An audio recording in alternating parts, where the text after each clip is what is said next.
तो अभी उससे पहले हम लोग बात करते हैं कि एक डेटाबेस का स्ट्रक्चर कैसा होता है।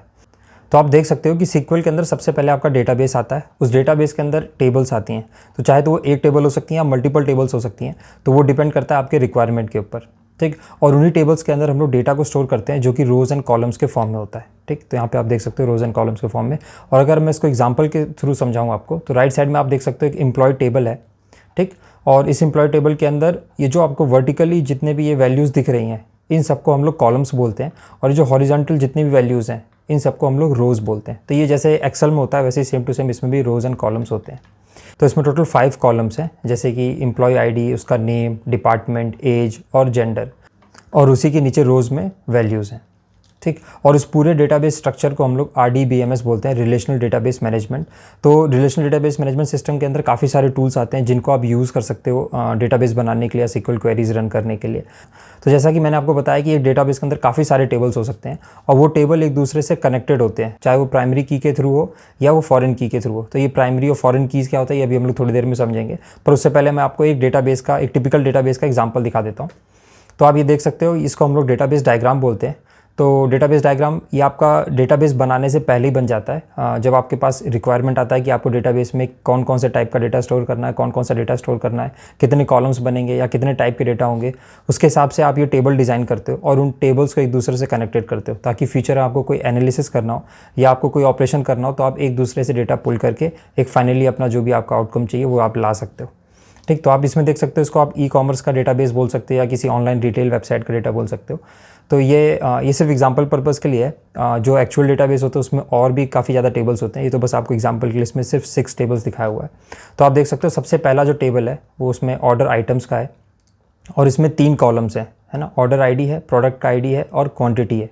अब सपोज़ करो मुझे जानना है कि किस बंदे ने ये ऑर्डर किया है, ठीक। तो उसके लिए मैं क्या करूँगा, तो सबसे पहले मैं ऑर्डर आईडी मेरे पास है, मैं देखूँगा एक और टेबल है जिसमें ऑर्डर्स है, उसके अंदर भी आईडी यूज़ होता है। अगर आप यहाँ पे देखोगे तो ये एक लाइन बना हुआ है जिससे पता लगता है दोनों टेबल कनेक्टेड है।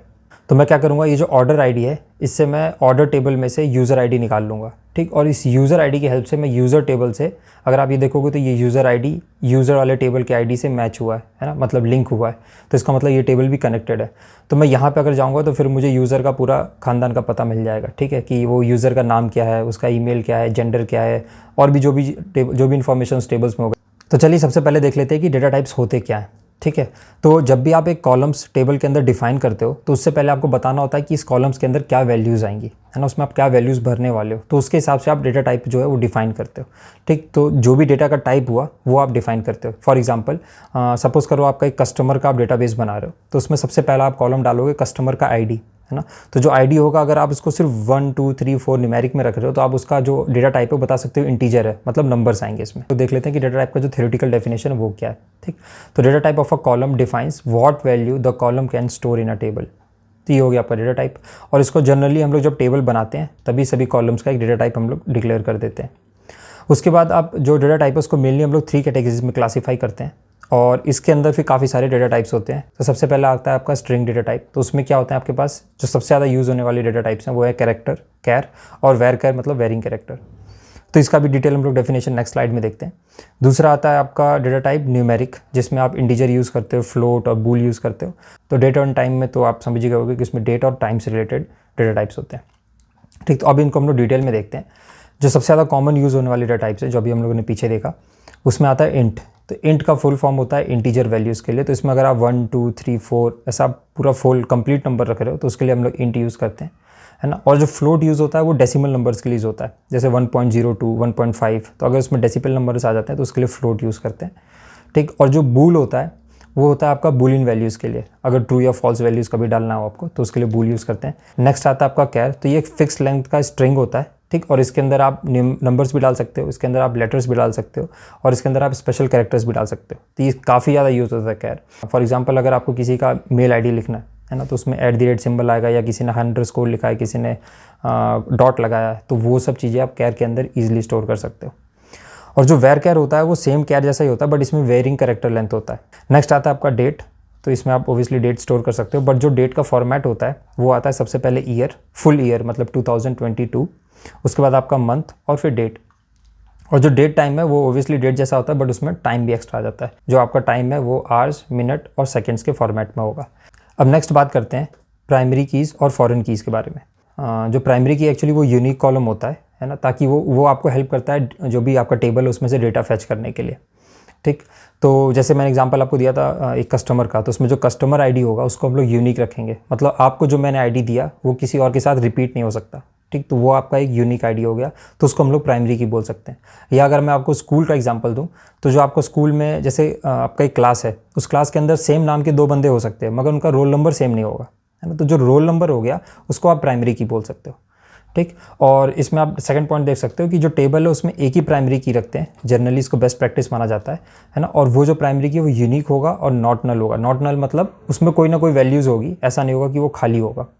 क्योंकि कोई भी बंदा, कोई भी स्कूल में जो भी बच्चा है उसका वो बिना रोल नंबर के नहीं हो सकता, है ना, तो रोल नंबर ज़रूर होगा उसका, तो इसलिए वो नॉट नल होता है और वो यूनिक होता है। उसके बाद आता है आपका फॉरेन की। तो फॉरेन की एक्चुअली टेबल्स के अंदर वो कॉलम्स होते हैं जो दूसरे टेबल के साथ आपको कनेक्ट करने में हेल्प करते हैं या लिंक करने में हेल्प करते हैं।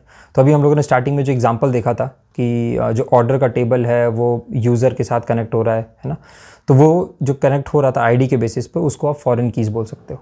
ठीक, इसमें आप देख सकते हो जो फॉरेन कीज़ होते हैं वो उसमें डुप्लीकेट वैल्यूज़ हो सकते हैं और वो नल वैल्यूज़ भी रख सकता है। नेक्स्ट आता है कि कंस्ट्रेंट्स क्या होते हैं। तो जब आप टेबल के अंदर डेटा फिल करते हो तो आप उनके ऊपर कुछ रूल्स डिफाइन कर देते हो और उन्हीं रूल्स को हम लोग कंस्ट्रेंट्स बोलते हैं। तो ये जो रूल्स हैं आपको ये हेल्प करते हैं डेटा को एक्यूरेसी के लिए और रिलायबिलिटी के लिए। तो फॉर एग्जांपल मैं आपको बताता हूँ, जैसे कि मैंने बताया आपको जो प्राइमरी की जो कॉलम होगा आपका वो कस्टमर आईडी है या उस बच्चे का रोल नंबर है स्कूल में, तो वो रोल नंबर कभी ब्लैंक नहीं होना चाहिए। तो अगर सपोज करो कोई डेटा फीड कर रहा है डेटाबेस के अंदर, बाय मिस्टेक अगर उसने ब्लैंक छोड़ दिया तो वो डेटा उसको लेगा ही नहीं, वो एरर थ्रो कर देगा और डेटा को सिस्टम में फीड ही नहीं करेगा। तो इस टाइप की एरर को अब बचने के लिए हम लोग कंस्ट्रेंट्स का यूज़ करते हैं। इसके अलावा और भी काफ़ी सारे यूज़ होते हैं, तो वो भी हम लोग एग्जाम्पल में देखेंगे। जो आपके कंस्ट्रेंट्स हैं उसको जनरली हम लोग क्रिएट टेबल स्टेटमेंट के साथ ही डिक्लेयर कर देते हैं। आप इसका सिंटैक्स देख सकते हो कि क्रिएट टेबल होता है, उसमें टेबल का नाम है, उसके बाद कॉलम का नाम, फिर आपका डेटा टाइप और फिर लास्ट में आपका कंस्ट्रेंट आता है। ठीक, तो ऐसे आप चाहो तो आप सभी कॉलम में कंस्ट्रेंट लगा सकते हो, या अगर आपको नहीं लगाना उसमें नल वैल्यूज चल सकता है तो आप उसको ब्लैंक भी छोड़ सकते हो। तो अब हम लोग देख लेते हैं कुछ कॉमनली यूज कंस्ट्रेंट्स। ठीक है, तो सबसे पहला आता है नॉट नल। तो नॉट नल तो हम लोग देख लिया कि उसमें आप ब्लैंक वैल्यूज़ नहीं छोड़ सकते या नल वैल्यूज़ नहीं छोड़ सकते। दूसरा आता है यूनिक। तो यूनिक का मतलब हो गया कि कोई भी जो भी एक कॉलम है उसके अंदर कोई रिपीटेड वैल्यूज़ नहीं आ सकती, डुप्लीकेट वैल्यूज़ नहीं आ सकती। उसके बाद प्राइमरी की आता है। तो प्राइमरी की अभी हम लोगों ने देख ही लिया कि वो एक यूनिक कॉलम होता है, तो इसमें आपका कॉम्बिनेशन होता है यूनिक और नॉट नल का।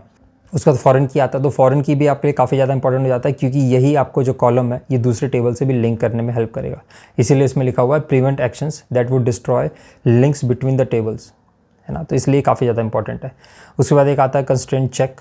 तो इसमें आप कोई कंडीशन डाल सकते हो अपनी खुद की कि वैल्यूज़ पॉजिटिव होनी चाहिए, वैल्यूज़ ग्रेटर देन इतना होना चाहिए, तो वो सब आप चेक कंस्ट्रेंट की हेल्प से कर सकते हो।